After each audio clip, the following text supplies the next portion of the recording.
कौन सा था लेक्चर? इनको तो पता नहीं होगा।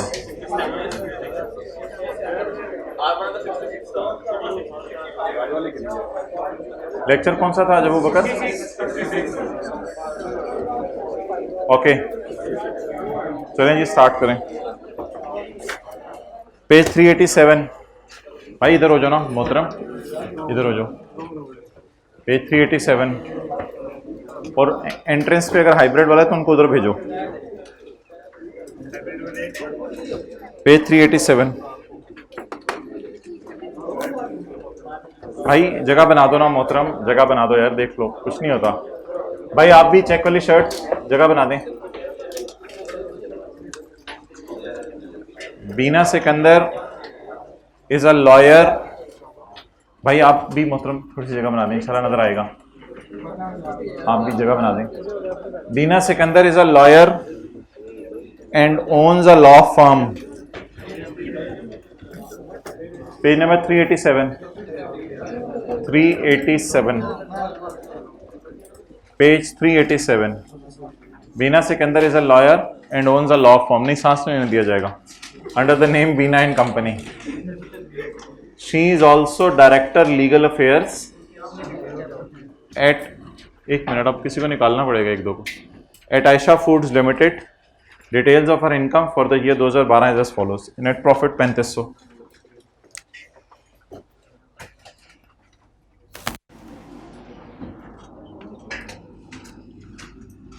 नेट प्रॉफिट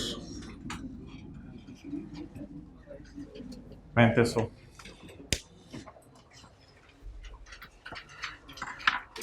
ओके, सैलरीज आ रही हैं, गिफ्ट्स एंड डोनेशंस आ रहे हैं, लीज चार्जेस आ रहे हैं, प्रोफेशनल फी आ रही है, प्रॉपर्टी एक्सपेंसेस आ रहे हैं, ट्रेवल एक्सपेंसेस आ रहे हैं, अदर एक्सपेंसेस आ रहे हैं और इनकम टैक्स आ रहा है। तो ये कुछ खर्चे उसने दिए हैं आपको जो आ रहे हैं। इधर आ जाओ सेकंड रो में। अच्छा, फेस से ऐसा सच कुछ पता नहीं चल रहा, बस एक चीज़ पता चल रही है, इनकम टैक्स इसने पिछले साल का दिया है, तो इनकम टैक्स खर्चे के तौर पे माइनस करने की इजाज़त नहीं है 90 का।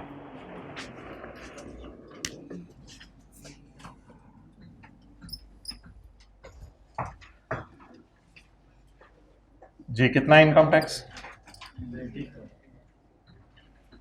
90 का। नेक्स्ट,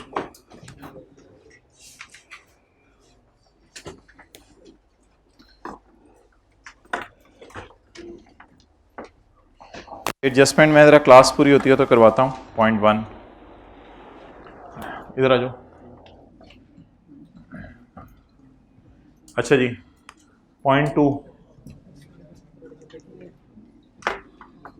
2 पहले पढ़ लें। प्रोफेशनल फीस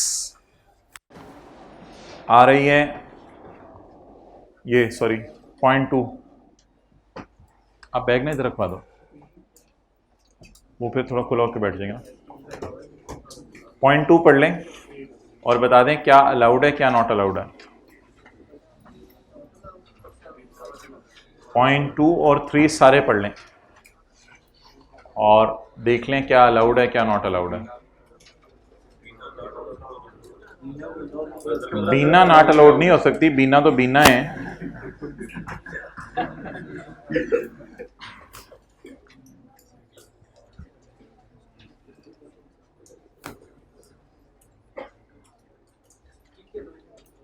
सैलरी एक्सपेंस, पहले मैं पॉइंट 1 को स्किप कर रहा हूं जरा।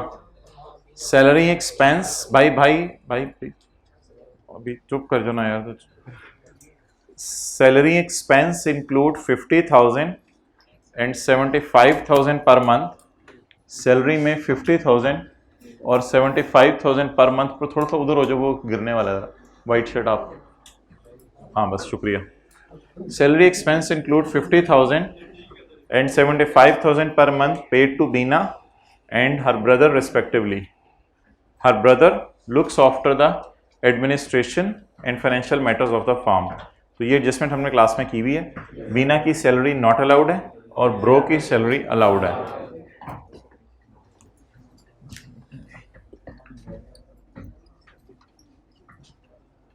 बीना की सैलरी 50,000 इंटू 12, 6 लाख रुपया, ये खर्चे के तौर पर माइनस करने की इजाजत नहीं है, लेकिन उसके ब्रदर की सैलरी खर्चे के तौर पे माइनस करने की इजाजत है, इसलिए यह अलाउड है। ओके भाई, पेज नंबर 387 है। चलें जी, जो लेट आने वाले हजरात हैं अब वो सिर्फ एडजस्टमेंट 3 पे फोकस करें क्योंकि 2 आसान थी। 3, gifts and donations include gifts to clients. Number 1, gifts and donations, भाई इधर इधर समझे पहले उसकी तस्वीर भी खींच लेंगे। Gifts and donations include gifts to clients. Gifts and donation include gift to her son, उसका सूरज, उसका चांद, उसका हीरा, शादीशुदा है। And gift and donation include donation to approved non profit इदारा अमाउंटिंग टू इतने इतने एंड उतने। अब सवाल ये राइज होगा कि ये है गिफ्ट टू क्लाइंट्स यानी कस्टमर्स, ये है गिफ्ट टू हर सन, और ये है डोनेशन टू नॉन प्रॉफिट इदारा। अब ये जो 100 का गिफ्ट दिया है इसने क्लाइंट्स को, तो क्लाइंट्स हैं बिजनेस के कस्टमर्स। जैसे कॉलेज वाले जो है वो किसी बच्चे को पोजीशन लेने के ऊपर इनाम दे दें, ये बिजनेस का एक नॉर्मल खर्चा होता है और ये अलाउड है। भाई इधर, ये बिजनेस का एक नॉर्मल खर्चा है, गिफ्ट्स टू क्लाइंट्स, और ये अलाउड है, माइनस करने की इजाज़त है। हाँ, एक बात जहन में रखिएगा, सेक्शन 21 में लिस्ट दी हुई है नॉट अलाउड खर्चों की, तो सेक्शन 21 में आपको ये खर्चा नॉट अलाउड की लिस्ट में कहीं नहीं मिलेगा कि किसी को गिफ्ट दें तो खर्चा माइनस नहीं हो सकता, बल्कि बिजनेस में गिफ्ट देना एक नॉर्म है, बिजनेसमैन गिफ्ट देता रहता है अपने कस्टमर्स को, तो ये बिजनेस का नॉर्मल खर्चा है और अलाउड है। सन को बिजनेस की चीज़ों से गिफ्ट देना ये एक ड्राइंग टाइप चीज़ है और ये खर्चे के तौर पे माइनस करने की इजाज़त नहीं है। डोनेशन जो आपने नॉन प्रॉफिट इदारे को दी, डोनेशन एक रिक्लासिफिकेशन टाइप चीज़ होगी। डोनेशन एज अ बिजनेस का खर्चा माइनस करने की इजाज़त नहीं है, लेकिन इसको टैक्स क्रेडिट के तौर पे माइनस कर लेंगे क्योंकि अप्रूव्ड नॉन प्रॉफिट ऑर्गेनाइजेशन को दी है, इसलिए सेक्शन 65 की शराइत पूरी हो रही होंगी। तो 1 लाख रुपया जो गिफ्ट दिए हैं क्लाइंट्स को, तो लॉ मेकर कहेगा अच्छा किया तुमने माइनस कर लिया, और माइनस होना भी चाहिए था। सबर, इसलिए इसको इग्नोर कर दो। जब बीना बताएगी कि मेरा मुन्नू, चांद, बबलू, उसको मैंने गिफ्ट दिया है, तो लॉ मेकर कहेगा ये बिजनेस का खर्चा नहीं है क्योंकि पुत्र आपका जो है घर बैठता है और आप उसे गिफ्ट दे रही हैं, सन का गिफ्ट, ये भी माइनस करने की इजाजत नहीं है, इसलिए ये ऐड हो जाएगा, ये नॉट अलाउड है। और इसके साथ 2.5 लाख रुपया जो नॉन प्रॉफिट इदारे को दिया है, ये भी बिजनेस का खर्चा नहीं है, इसलिए ये माइनस करने की इजाजत नहीं है, ये भी किस में चला जाएगा, नॉट अलाउड में चला जाएगा, डोनेशन। लेकिन रेड मार्कर से हम इसको नोट कर लेंगे ताकि इसको रिक्लासिफाई करें। इसकी टैक्स क्रेडिट माइनस होगा कितना जी, चलें जी यहां तक नोट कर लें। Do not take more than 1 minute.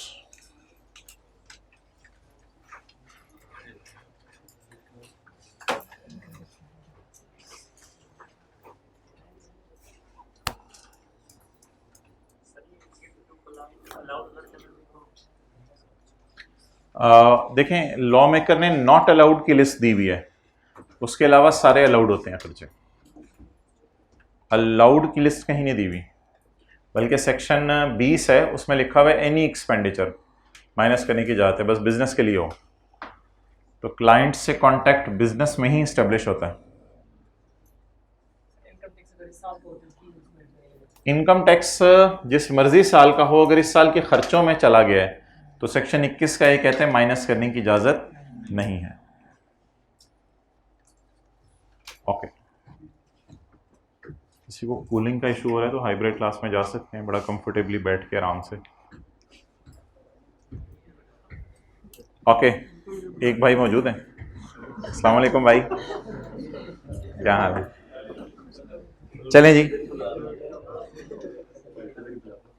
अच्छा, आई होप कि पॉइंट नंबर 2 और 3 आपको क्लियर हो गया। अब मैं पॉइंट नंबर 1 की तरफ मूव करता हूं। अच्छा, ये पॉइंट नंबर 1 को जरा गौर से देखना है आपने। रेवेन्यू में पड़ा है, रिकवर हुआ है राफिया से बैड डेट। एक बार याद रखिएगा कि जो रेवेन्यू या इनकम में पड़ा होगा, आ जाए भाई, आप दोनों या क्लास में हैं तो आ जाएं, वरना आप, अच्छा, रेवेन्यू में जो पड़ा होगा वो अकाउंटिंग वालों ने डाला होगा। रेवेन्यू में भी पड़ा हो सकती है बैड डेट रिकवरी। भाई तो फोकस लूज कर रहे हो आप अपना, वाइट शर्ट तो मेरी तरफ अटेंटिव। अच्छा, रेवेन्यू में भी पड़ी हो सकती है bad debt recovery, other income में भी पड़ी हो सकती है bad debt recovery. Other income तो सवाल में है नहीं, रेवेन्यू में बैड डेट रिकवरी पड़ी है, तो बैड डेट रिकवरी जो रेवेन्यू या अदर इनकम में पड़ी हो अकाउंटिंग वालों वाली होगी। तो इससे पहले कि मैं सवाल आगे पढ़ूं, मुझे अकाउंटिंग वालों वाली अकाउंटिंग इनकम उल्टानी पड़ेगी। तो 2-3 बंदे जरा इधर आए, उल्टानी पड़ेगी। आया कोई नहीं? अकाउंटिंग वालों की बैड डेट रिकवरी उल्टानी पड़ेगी। ये अकाउंटिंग वालों का गेन है कितना? 75। अकाउंटिंग वालों का गेन हमने उल्टा दिया, 750 है। ओके, ये अंडे का मसला था, ये लो ठंडे अंडे। ओके, रेवेन्यू में पड़ा है 750, पड़े हुए को हमने माइनस करके बाहर निकाल दिया। That had been written off while calculating taxable income of 2010। जो 2010 में टैक्सेबल इनकम निकालते हुए राइट ऑफ करने दिया गया था। टैक्सेबल इनकम याद रखिएगा, टैक्स वालों की नजर में निकाली जाती है। जो 2010 में टैक्सेबल इनकम निकालते हुए राइट ऑफ करने दिया गया था, the amount was receivable against the professional services rendered to Rafia. Rafia आई होगी बीना के पास और राफिया ने कहा होगा बीना से, सुने तुम लॉयर हो? बीना ने कहा मैं लायर नहीं हूं, मैं लॉयर हूं। तो राफिया ने कहा होगा अच्छा बाजी, तू भी बाजी मैं भी बाजी, एक बात करनी थी तेरे से। मसला ये है कि कोई कुछ केस कूस हो गया है, तो तुम्हारे से प्रोफेशनल मशवरा चाहिए था। और बाद में राफिया नजर नहीं आई, सर्विस लेके चली गई, मशवरा लेके चली गई, 75,000 रुपये देने थे, दे के नहीं गई, 7.5 लाख। लेकिन अगले साल माशाल्लाह राफिया को ख्वाब आया, फरिश्ते आए, तो राफिया ने सोचा मरने से पहले 7.5 लाख बीना बाजी को दे आऊं। तो लेके भागी थी राफिया 2010 में और पैसे लेके आ गई राफिया 2011 में। अब 12 में लेके कब भागी थी? 10 में। वापस लेके कब आई? 12 में। चले, वेल डन, ये तो बहुत अच्छा बता दिया आपने, अच्छा हो गया। अच्छा जी, वर्किंग नंबर 2, टैक्स वालों की, अब देख रहे हैं सारे एक फिगर से कैसे खेलेंगे। टैक्स वालों की bad debt recovery, amount received less actual bad debt less previously allowed by tax authorities as deduction. Amount received less actual bad debt less amount previously allowed as deduction. अच्छा जी, मुझे बताएं amount received recovered कितनी है? 750। Actual bad debt कितना था? 750। जाहिर बात है, और कुछ नहीं बताया हुआ तो वही एक्चुअल बैड डेट होगा। प्रीवियसली अलाउड एज डिडक्शन कभी 750 आया करेगा, कभी 0 आया करेगा, इस वजह से हमारा जवाब बदलेगा। तो प्रीवियसली अलाउड एज रिडक्शन मैंने असल में ढूंढना है, क्योंकि आप एक ही फिगर है उसी से खेलना है। तो प्रीवियसली अलाउड रिडक्शन या होगा या नहीं होगा, बस ये देखना है।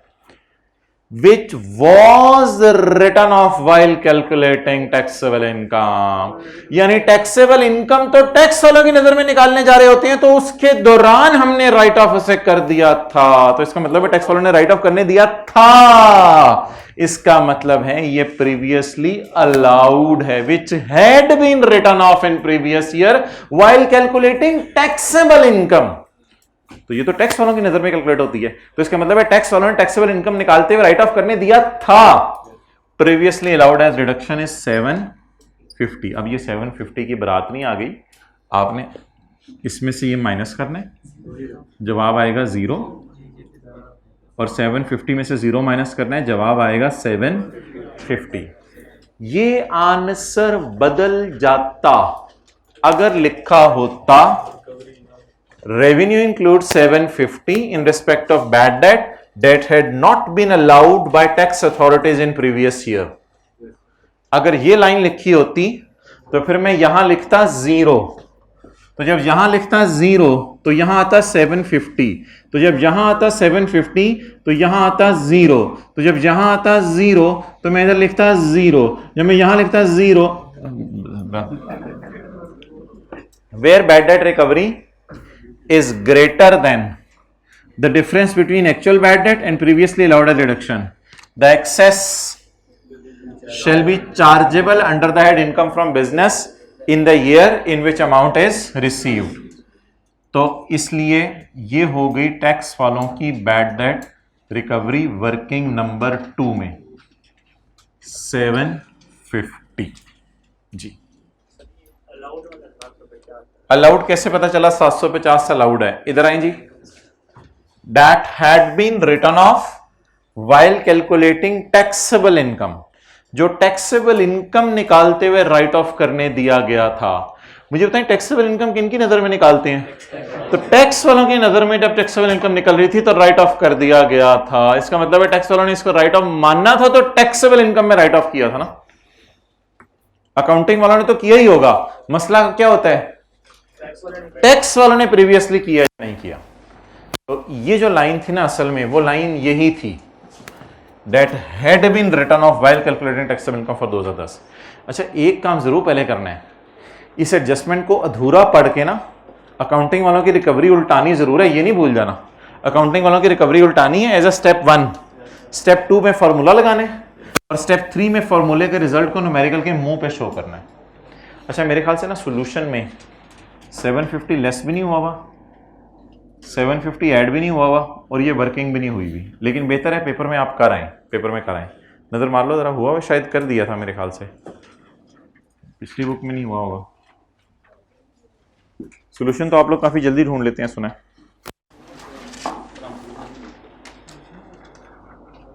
हुई हुई है वर्किंग बैड डेट रिकवरी वाली,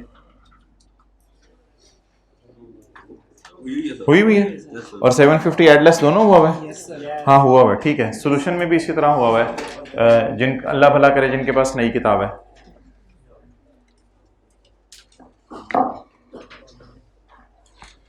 ओके, आगे पढ़ें जी।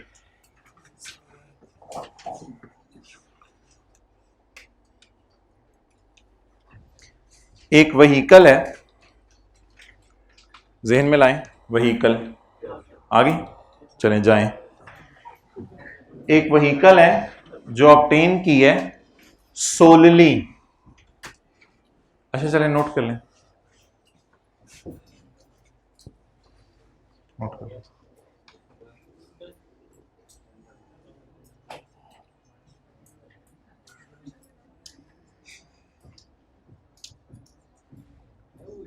कर लिया, मेहरबानी। अगर यहां लिखा होता, बिल्कुल, अगर यहां लिखा होता that had not been allowed by tax authorities in 2010, तो ये 750 तो उल्टाना ही था, ये तो हर हाल में उल्टाना है। फिर यहां 0 आता, यहां 750 आता, यहां 0 आता, और यहां अंडा आता। एक व्हीकल है जो कि सिर्फ और सिर्फ दफ्तर के कामों के लिए है। जाहिर बात है एम्प्लॉय वाला सवाल तो है कोई नहीं। पुत्र, ओ पुत्र, पिछला नोट ना कर, अगला समझ। There is no need to cry over गिरा हुआ दूध। अच्छा जी, point number 4, a vehicle was obtained solely for दफ्तर का काम। एक व्हीकल सिर्फ दफ्तर के काम के लिए ली है आपने ऑन लीज। तो ये ना सोचिएगा कि ये एम्प्लॉई है, ओ भाईजान बाजी का बिजनेस है, ओन्स अ लॉ फर्म। तो बिजनेस के चैप्टर के रूल लगाने हैं, सैलरी के चैप्टर के रूल नहीं लगाने। अच्छा जी, फेयर वैल्यू ढूंढो, पागल हो तुम। A vehicle was obtained solely for official purpose on lease, दफ्तर के कामों के लिए। लॉ फर्म है तो कोट शोट जाना होता होगा कोट पहन के, तो ऐसी सूरत में इसको गाड़ी की जरूरत पड़ती होगी। A vehicle was obtained solely for दफ्तर का काम from a bank. The lease commenced on यकम मार्च 12। लीज अभी अभी शुरू हुई है, साल खत्म होने से 4 महीने पहले। Lease charges, lease charges,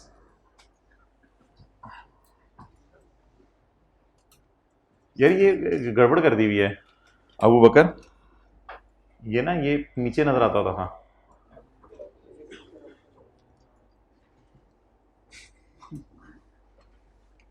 lease charges कितने हैं? 9 लाख के लीज चार्जेस। अच्छा आप इधर ही रहेंगे आप? अच्छा आपको हमने इधर खड़ा किया,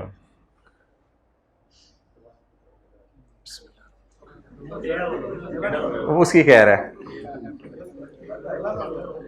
lease charges, lease charges include 5 lakh as security deposit to bank. कितने हैं लीज चार्जेस? 9 लाख। 9 लाख के हैं। इसमें सिक्योरिटी डिपॉजिट पड़ा हुआ है 5 लाख का।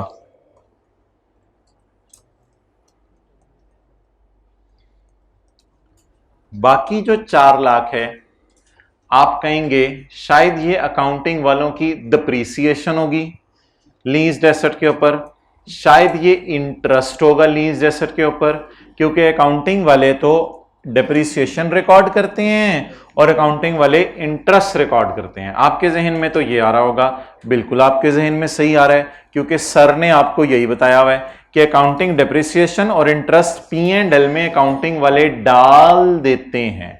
तो आपके जहन में आ रहा होगा शायद ये अकाउंटिंग डिप्रीसिएशन और इंटरेस्ट है।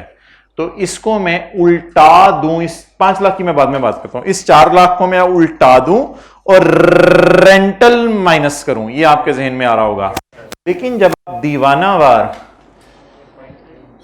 सवाल में जाएंगे तो खत्म हो जाएगा, लेकिन आपको रेंटल नजर नहीं आएंगे। तो जब आपको रेंटल नजर नहीं आएंगे तो बजाहिर शायद ऐसा हुआ है कि अकाउंटेंट ने रेंटल ही माइनस कर लिए हैं। उसको अकाउंटिंग डेप्रिसिएशन और इंटरेस्ट कहना मुनासिब नहीं है, क्योंकि लफ्ज लिखा हुआ है लीज चार्जेस, यानी लीजिंग कंपनी को जो आपने चार्जेस पे किए वो तो रेंटल ही होता है।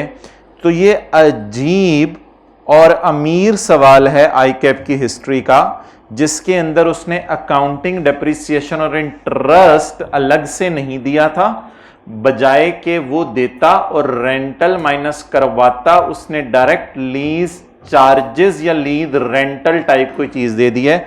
अल्लाह भला करे, इसको कम से कम यहां रेंटल लिख देना चाहिए था, बहुत ही कंफ्यूजिंग चीज थी।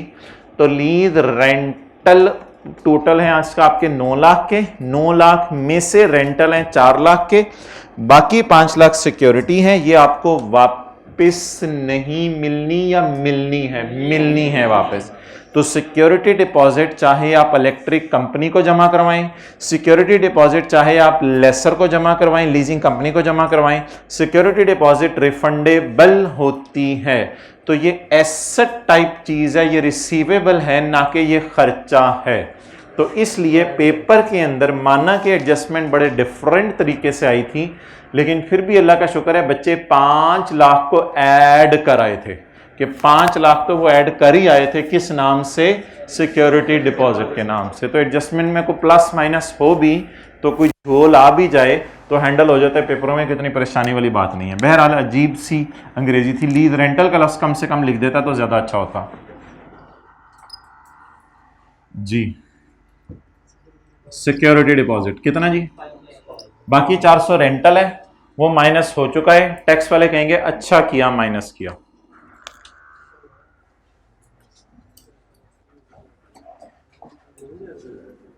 भाई आप उदास तो नहीं हो रहे? अच्छा, मुझे आपको देख के बड़ी मोटिवेशन हो रही है। अकेला बंदा भी पता नहीं कहां से कहां तक जा सकता है पढ़ पढ़ के। पॉइंट नंबर 5, पॉइंट नंबर 5 पढ़ें पढ़ें पढ़ें पढ़ें पढ़ें पढ़ें। प्रोफेशनल फीस कितनी आ रही है? फुट्टे को बुलाएं, फुट्टे को। प्रोफेशनल फीस कितनी है? 400। Professional fees include an amount of 1.5 lakh. Professional fees include an amount of 1.5 lakh paid to a legal firm for. बाजी आप खुद लॉयर हैं, आप लीगल फर्म के पास जा रही हैं? बाजी क्या हुआ? यानी कि आपको अपने काम के ऊपर शक है कि आपने अपना कॉलेज बनाया और अपने बच्चे को किसी और कॉलेज में पढ़वा रही हैं? बाजी ये क्या हो रहा है? आप professional fees include 1.5 lakh paid to a firm for defending a lawsuit filed against Bina in family court. Bina के कजनों ने बीना पे केस कर दिया। बीना होती कौन है ये फर्म चलाने वाली? ये तो हमारे दादा ने बनाई थी। निकलो इधर से बीना, ये फैमिली का मसला है। बोले बोले बोले क्या क्या क्या मसला क्या हो रहा है इसको? आप थोड़ा सा ना जरा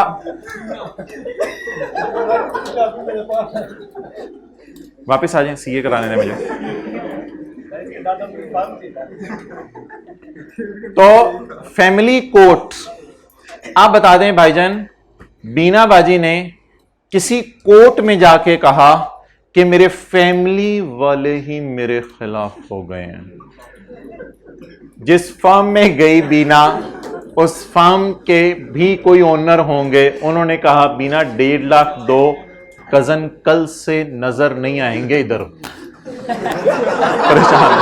अच्छा, तो बीना ने 1.5 लाख रुपया दे दिया और उसके कजन फारिग हो गए, यानी अब नजर नहीं आ रहे। बता दें जी, सेक्शन 21 का एच पर्सनल एक्सपेंडिचर है। ये बिजनेस का खर्चा नहीं है, ये पर्सनल एक्सपेंडिचर है, बिजनेस का खर्चा नहीं है। फैमिली कोर्ट, फैमिली कोर्ट, ये मैंने बात गलत कर दी, मैं अपने अल्फाज वापस ले रहा हूं कि क्या कहते हैं, बीना की लॉ फर्म दादा की थी, ये बात गलत हो जाएगी, ये तो बिजनेस टाइप खर्चा बन जाएगा। ये मैंने क्योंकि अपनी तरफ से बात की थी और ये बात मेरे मुंह से गलत निकल गई है। फैमिली कोर्ट का मतलब है घर के कोई फड्डे पड़े में है, तो घर के फड्डे पड़े में है। घर के फड्डे, अगर फर्म वाला केस होता फिर तो बिजनेस का नॉर्मल एक्सपेंस बन जाना था।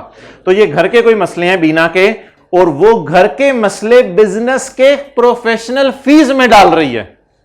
तो ये तो इसका घर का केस है, इसलिए इसको बिजनेस के खर्चों में नहीं डाला जाएगा। तो 21 का एच लगेगा यहां। तो प्रोफेशनल फीस सेक्शन 21 का 150।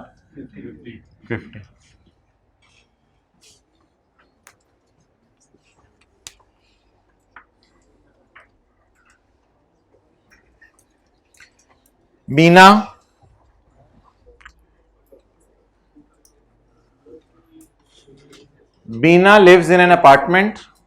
बीना एक अपार्टमेंट में रहती है, बीना एक घर में रहती है, सिचुएटेड अबव हर ऑफिस।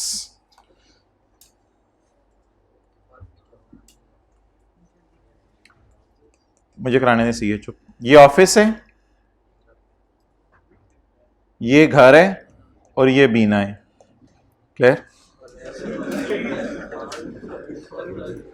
बीना लिव्स, लिविंग, बीना लिव्स,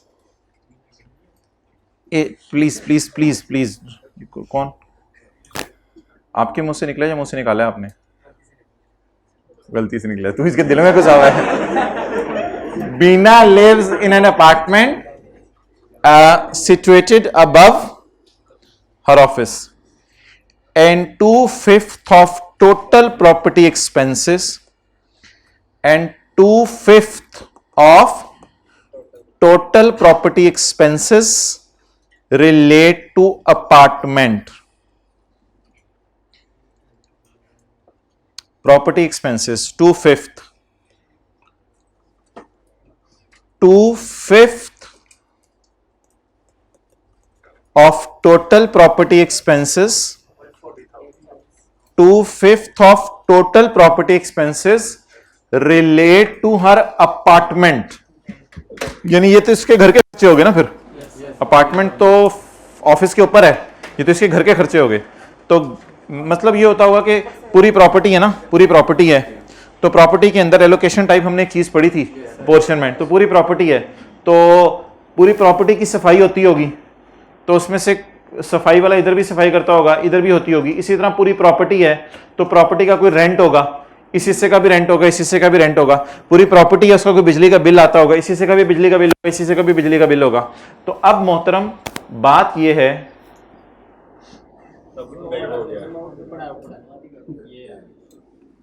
अब बात यह है कि ये वाला खर्चा माइनस करने की इजाजत नहीं है। ये वाला तो अलाउड है ना, तो इसको लिफ्ट कराने की जरूरत नहीं। नॉट अलाउड कितने?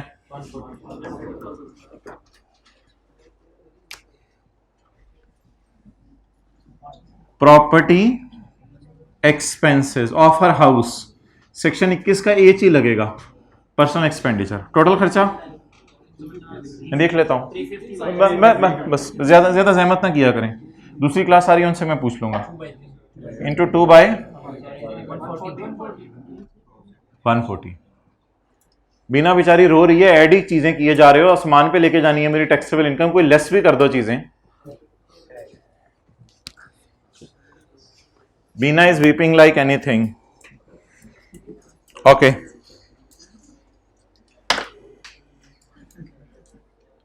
अदर एक्सपेंसेस, ये तो अदर एक्सपेंसेस हैं, चलें आगे चलते हैं। Other expenses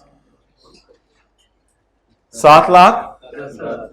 Other expenses include an amount of 260 paid for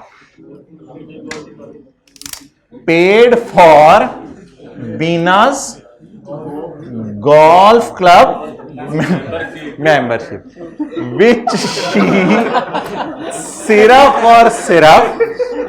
used to promote her business interest.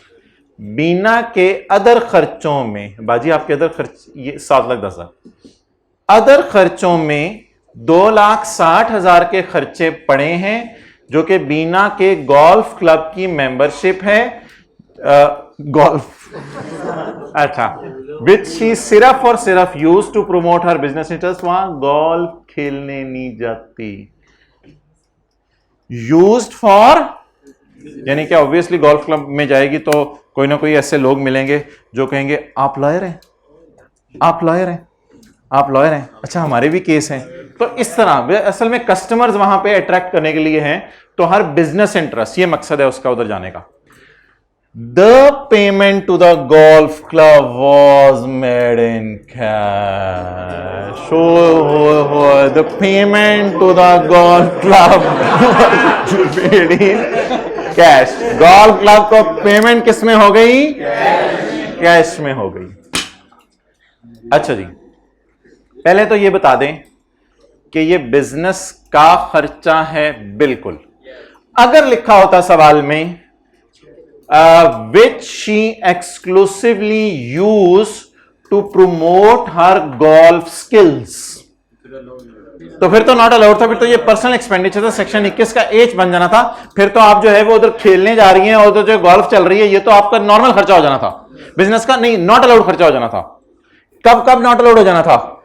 अगर लिखा होता है which she use only to play a better golf and in future she is interested in going Germany and playing golf, तो वो तो फिर इसके जाती खर्चा है, इसकी फर्म के लिए तो जरूरी नहीं है फिर। But now why she is going, बाजी आप क्यों जा रही हैं गोल्फ क्लब में? आपको तो खेलना भी नहीं आता। मैं एज कस्टमर जो है वो क्लाइंटल इफेक्ट मेरा बढ़ता है। ठीक है जी, पहली बात तो ये होगी। तो ये बिजनेस पर्पस के लिए खर्चा है। ये तो हो गया इसकी नेचर में मसला नहीं है। अब मसला है मोड ऑफ पेमेंट में। तो मोड ऑफ पेमेंट है इसका cash.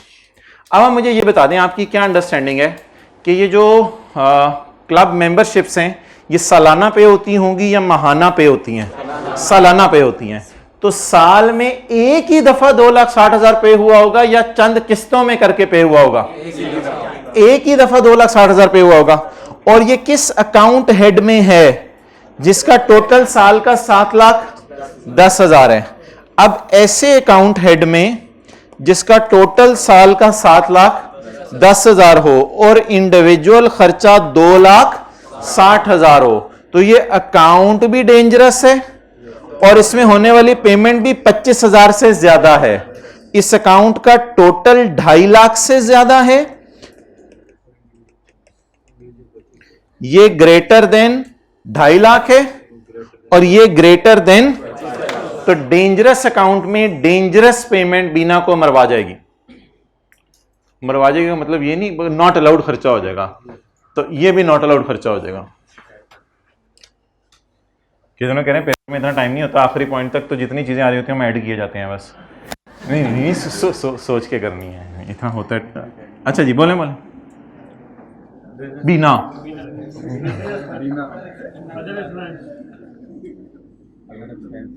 golf club membership fee paid in cash 260.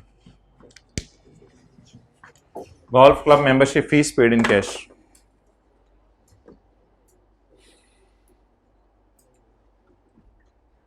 Abu बकर क्या हाल है, खैरियत से हो?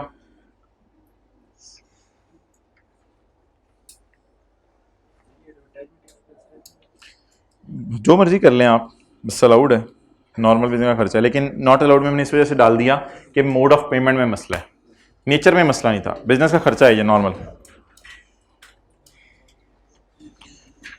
अच्छा यार, फेस से और कोई चीज़ ऐसी नज़र नहीं आ रही, तो इसको टोटल कर दें।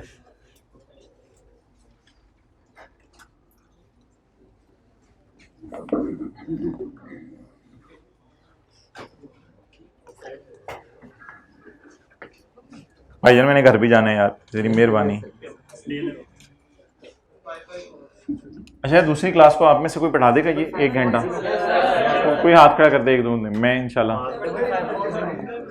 5540 income from business. Why you holding? अच्छा जी,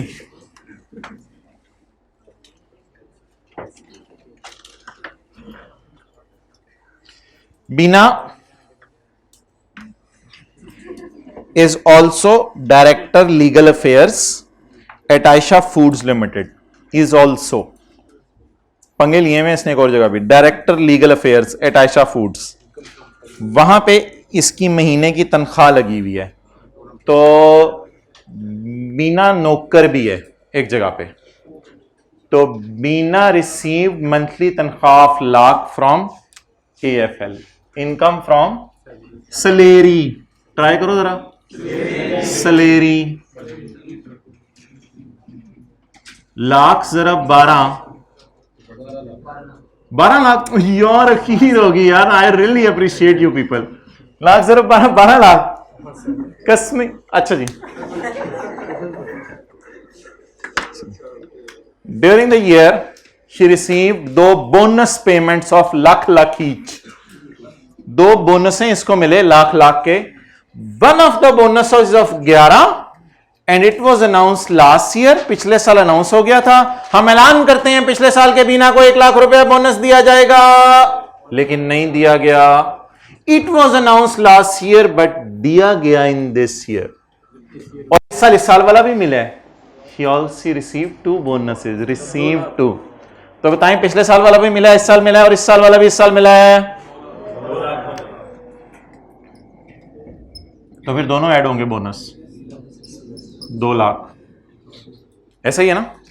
क्योंकि सैलरी एक्रूअल बेस पे नहीं आती, as a general rule salary किस बेस पे टैक्स होती है? रिसीव्ड बेस पे। बस कर दें बीना बाजी, क्या रह गया अब? Bina has also been provided with a गैजी बाय AFL फॉर हर घर का, मैं यार तो हद होगी, 2-3 बंदे निकालने पड़ेंगे। Bina has also provided with a गड्डी by AFL for her personal as well as business use. The car was acquired by employer in May 2007। बड़ी पुरानी नौकरी करी है उधर। In May 2007 at a cost of 20 lakh. The fair market value the गड्डी was इतने। Fair market value लें या कॉस्ट लें? एक्वायर्ड कौन नहीं करे ना, परचेज की भी एम्प्लॉयर ने, तो अगर लीज पे ली होती तो फेयर वैल्यू देते।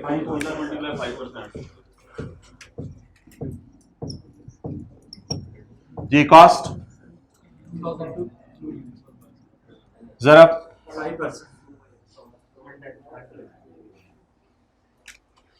ओके ਹੁਣ ਕੀ ਰਹਿ ਗਿਆ है? She received a fees of 1.5 lakh from AFL for attending the meeting of board। तो ये एम्प्लॉय को ना एज अ डायरेक्टर कोई फीस वगैरह मिल जाए तो भाई जरा मोबाइल पे चेक कर रहे हैं क्या करना है उसका, मैं इधर से देख लेता हूँ सैलरी के चैप्टर से। तो फीस वगैरह कोई मिल जाए ना अगर, तो सैलरी के चैप्टर के दूसरे सफ़े पे हमने पढ़ा था ये फीस वगैरह इनकम फ्रॉम सैलरी में ही जाती है। तो कोई डायरेक्टर फीस वगैरह मिल जाए एम्प्लॉय को तो ये इनकम फ्रॉम सैलरी में ही जाती है।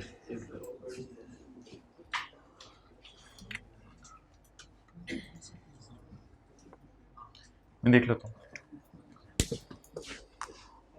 नहीं देख लेता हूँ, जाने दो यार, जाने दो यार। कितनी हीर होगी यार वैसे। I will take revenge। अच्छा point number 5, details of tax deducted are as follow. Salary से और जो बोर्ड मीटिंग में रिसीव हुई थी कोई फीस उस पे, भाई हमें इससे फर्क नहीं पड़ता, बस टैक्स ही कटा ना दोनों में। तो 390 + 9, 390 + 9 399, ये एंड पे न्यूमेरिकल का क्या हो जाएगा? माइनस हो जाएगा। इधर कुछ नहीं करना। सैलरी के चैप्टर में ना खर्चे माइनस नहीं हो सकते, तो वैसे भी इनकम टैक्स खर्चे के तौर पे माइनस नहीं हो सकता, न्यूमेरिकल के एंड पे माइनस होगा। 1650। इधर ही रखो कैमरा।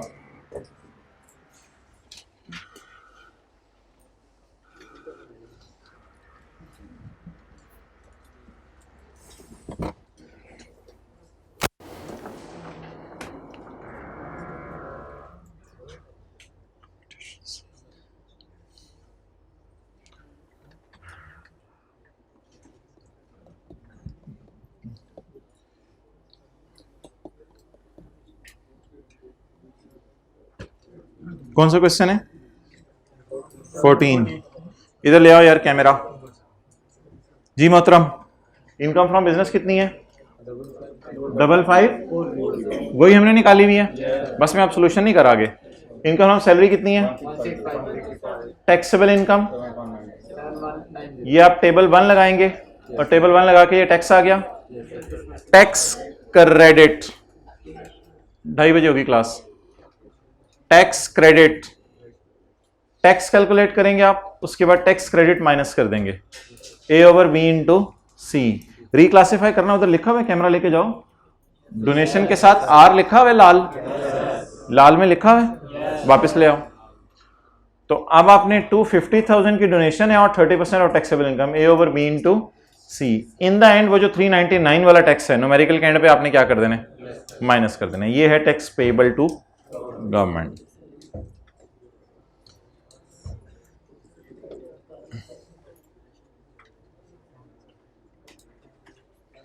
ओके आ जाए भाईजान पेज नंबर 169 पे। पेज 169।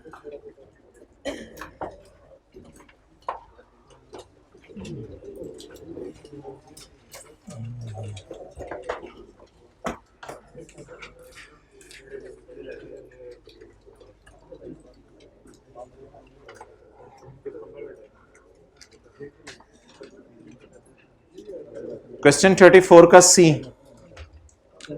34 का सी।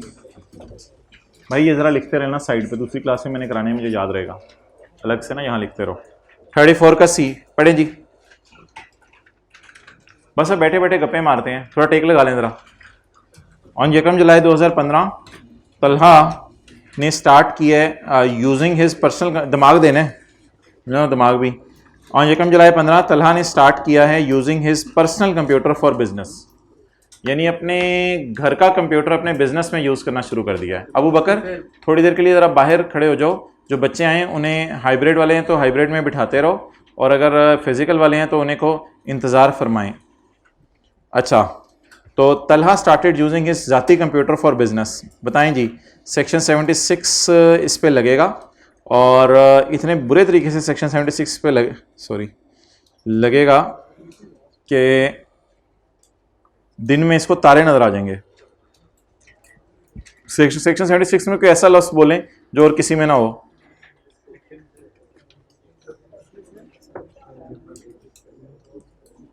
चले मैं निकाल लेता हूं, वैसे ही पेज नंबर बता देना था आपने उसका।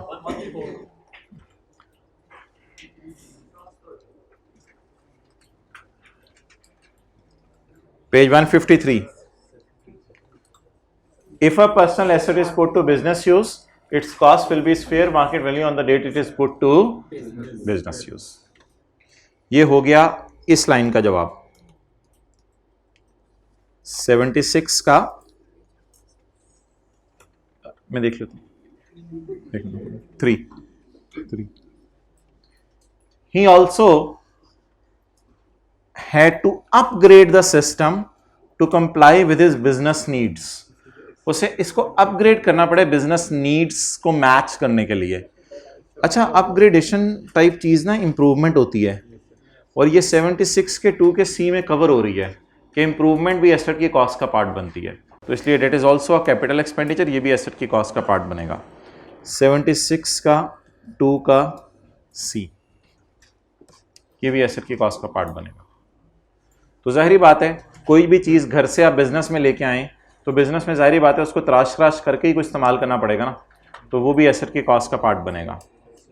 आप हजरात तशरीफ़ ले आए हैं, आप हजरात थोड़ी देर के लिए लेट जाएं, जहाँ जहाँ तीनों बैठे हैं थोड़ी देर के लिए लेटें, थोड़ी देर के लिए लेट जाएं। एक बंदा लेट गया, दूसरे आप भी भाई लेट जाएं, तीसरे भाई आप भी लेट जाएं।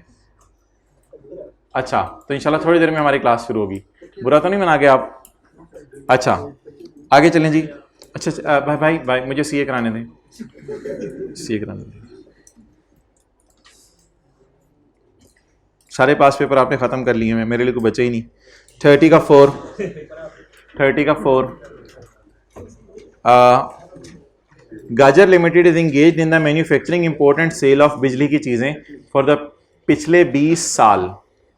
While reviewing the companies tax provision you notice the following. Interest आपको नजर आ रहा है लाख रुपए का अकाउंट्स देखते हुए, और डेप्रिसिएशन आपको नजर आ रही है 3 लाख रुपए की। हमने कोई एसेट लीज पे लिया था रेडिश लीजिंग से, लीज का नाम इसने फाइनेंस लीज कुछ लिखा हुआ है। Lease rental paid during the year amounted to 4 lakh, और इस साल रेंटल पे हुए हैं 4 लाख। अब क्या करेंगे? While calculating income from business we will add back interest and accounting depreciation and less the lease rental नहीं कहेंगे बबलू। जादू वो जो सर चढ़ के बोले, ये क्या पाँव पाँव में घूम रहा है? जादू वो जो सर चढ़ के बोले, सर तो ही चढ़ गया जादू वो जो सर चढ़ के बोले। सेक्शन 28 हम लिख के आएंगे, हम लिखेंगे a deduction shall be allowed for a tax year for rental paid by the person to the bank for asset used in business amounting to ₹4 lakh. तो 4 लाख आपको खर्चे के तौर पे माइनस करने की इजाजत होगी। ये एक महज इत्तफाक हुआ है कि 3 लाख और 1 लाख को उल्टाना है और 4 लाख को माइनस करना है। महज इत्तफाक हुआ है कि ये फिगर्स बराबर आ गई हैं, ऐसा होता नहीं है, ऐसा ज़रूरी नहीं है। जी question number 26।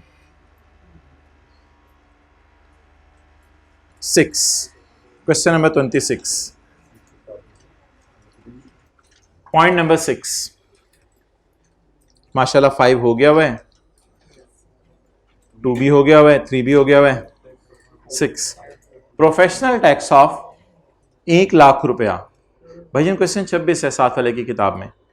Professional tax of 1 lakh रुपया was paid to government of Punjab. Government of Punjab को 1 लाख रुपए का हमने प्रोफेशनल टैक्स पे किया है। शहबाज शरीफ को या हमजा शहबाज को? हमजा शहबाज को। सीएम को, पीएम को? सीएम को। फेडरल गवर्नमेंट को या सूबे को? सूबे को। अच्छा, इनकम टैक्स कहां पे किया जाता है, सूबे में या फेडरल गवर्नमेंट को? फेडरल गवर्नमेंट को पे किया जाता होगा, ये तो सूबे में पे किया tax. Professional tax of 1 lakh was paid to government of Punjab. Such tax is to be paid by every person. ये टैक्स हर बंदे ने पे करना है। Such tax is to be paid by every person who is in चीजें खरीद के बेचने का कारोबार इन पंजाब। साजिद का ख्याल है ये कहां माइनस करने देना है हुकूमत वालों ने, क्योंकि मैंने ये प्रोविंशियल गवर्नमेंट को पे कर दिया तो मुझे कहां माइनस करने दिया जाएगा ये टैक्स, बताएं जी। हम आएंगे मशहूर ज़माना सेक्शन में, सेक्शन 21 का ए। जब हम 21 के ए के अंदर आके देखेंगे तो 21 के ए में लिखा हुआ है कि बबलूज सिर्फ इनकम टैक्स माइनस करने की इजाजत नहीं है। 21 के ए में ये तो नहीं लिखा हुआ हर वो टैक्स जो प्रोविंशियल गवर्नमेंट को पे करें वो माइनस नहीं कर सकते। ऐसी कोई लाइन लिखी हुई है 21 के ए में कि वो टैक्सेस जो सूबे की गवर्नमेंट को पे करें माइनस नहीं कर सकते? ऐसी कोई लाइन नहीं लिखी हुई। 21 के ए में लिखा हुआ है वो टैक्स जो इनकम्स पर पे किया जाए उसे कहते हैं इनकम टैक्स, वो टैक्स माइनस करने की इजाजत नहीं है। इसका तो नाम ही प्रोफेशनल टैक्स है, ये तो इनकम टैक्स है ही नहीं। हमें तो आगे पढ़ना ही नहीं चाहिए था। इसी बेस पे डिसीजन ले लेना चाहिए था। It is allowed because the name is not, अस्सलाम वालेकुम भाई, हाउ आर यू? अच्छा, because the name is not income tax. If it would have been, so Urdu, अगर ये इनकम टैक्स होता तो ऐसी सूरत के अंदर जो है वो माइनस करने की इजाजत नहीं थी, लेकिन ये तो इनकम टैक्स है ही नहीं। इस टैक्स का नाम क्या है? आगे फिर आई क्या, अब आपको पता है, अपनी कहानियां और गेमें डालता है। ये प्रोफेशनल टैक्स है, ये गवर्नमेंट ऑफ पंजाब को दे दिया जाता है, ये टैक्सेस ऐसे टैक्सेस होते हैं जो ट्रेडर्स देते हैं, और उसका ख्याल है कि ये टैक्स कहां माइनस करने दिया जाएगा क्योंकि सूबे की गवर्नमेंट को दे। लाल बंदा छितर। तो भाईजान इतने छितर इसको मारे भाई, तुझे किसने कहा ये टैक्स माइनस नहीं करने दिया जाएगा? बबलू पागल दीवाने साजिद, तू क्या हो गया तुझे? ये टैक्स माइनस करने दिया because it is not income tax. Paper में लिख के आएंगे any tax paid by person in Pakistan on the profits of business, that is income tax, is not allowed. This is not income tax, this is professional tax, it is allowed. इसमें मुझे marks दे दो, अगला सवाल की तरफ move कर जाएंगे। हाँ, ये आपके लिए मैंने बताया। ओहो भाई, आजो, बैठो, मरहबा मैरिज हॉल। अच्छा जी, briefly discuss the liability of the following under the head income from business. बैठे रहो। इनकम फ्रॉम बिजनेस में ये खर्चे माइनस कर सकते हैं, नहीं कर सकते? ऐसे ना करो अहमद, आजकल बच्चे ना जवाब दे देते हैं। आजकल के बड़ा एहतियात से चलना पड़ता है आजकल के बच्चों के साथ। मैं सीरियसली बता रहा हूं, जो करते हैं करने दिया करो। पेमेंट ऑफ बिजली के bill in cash amounting to 15,000। बिजली के बिल 15,000 रुपए के कैश में पे कर दिए हैं। भाई 15,000 के हों या 15 लाख के हों या 15 करोड़ के हों या 15 अरब के हों या खरब के हों, माइनस करने की इजाजत है। चाहे कैश में पे हों चाहे चेक में पे हों, क्योंकि ये बिजली है जो आती है। आगे चलें। Penalty of 5,000 paid for late submission of quarterly statement under income tax law. Income 2:30 बजे इंशाल्लाह क्लास शुरू होगी, भी आके बैठते रहे सारे। अच्छा, पेनल्टी ऑफ बोले 5,000 paid for late submission of quarterly statement under income tax law. तो भाईजान ये पेनल्टी माइनस करने की इजाजत नहीं है क्योंकि ये फाइन गवर्नमेंट को पे किया है। डेप्रिसिएशन ऑन लीज माइनस कर सकते हैं या नहीं? ये भी माइनस किधर रहेगी है? ये भी माइनस करने की इजाजत नहीं है। डिस्कस द प्रोविजंस ऑफ खालाजी का ordinance question 22 relating to computation of, ये पर्ची बना के देनी है आपने मुझे, ठीक है, अच्छी बात है। Discuss the provisions of income tax ordinance relating to computation of opening and closing stock. कहते हैं ओपनिंग और क्लोजिंग स्टॉक के बारे में आपको कुछ पता है, आप बताइएगा। Opening stock is a stock which is at the start and closing stock is a stock which is at the end. So this is my answer. If you need further guidance you can contact me on this number. So that's enough. कल को engineering के teacher मिले, पता नहीं circuit system के बारे में। It is a very good system, it is a very useful, it has so many uses and it is used everywhere and because it has so many. अच्छा जी, तो अच्छा चलिए, बबलूज और भालूज आए हुए हैं तो आज कुछ बातें ही कर लेते हैं। कितने मिनट रह गए? 2 मिनट रह गए। हाँ, वो 2 मिनट लुट में जा सकता है बंदा। ये जी हमारी किताब है, ये इसकी सॉफ्ट कॉपी है, घर से फोन। अच्छा,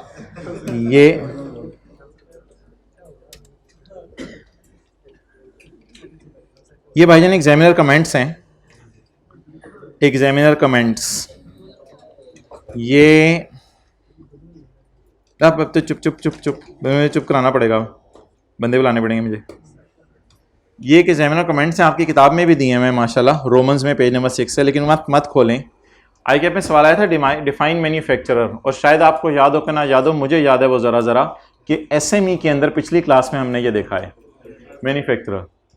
दिस क्वेश्चन सेल्स टैक्स में भी इसकी डेफिनेशन है।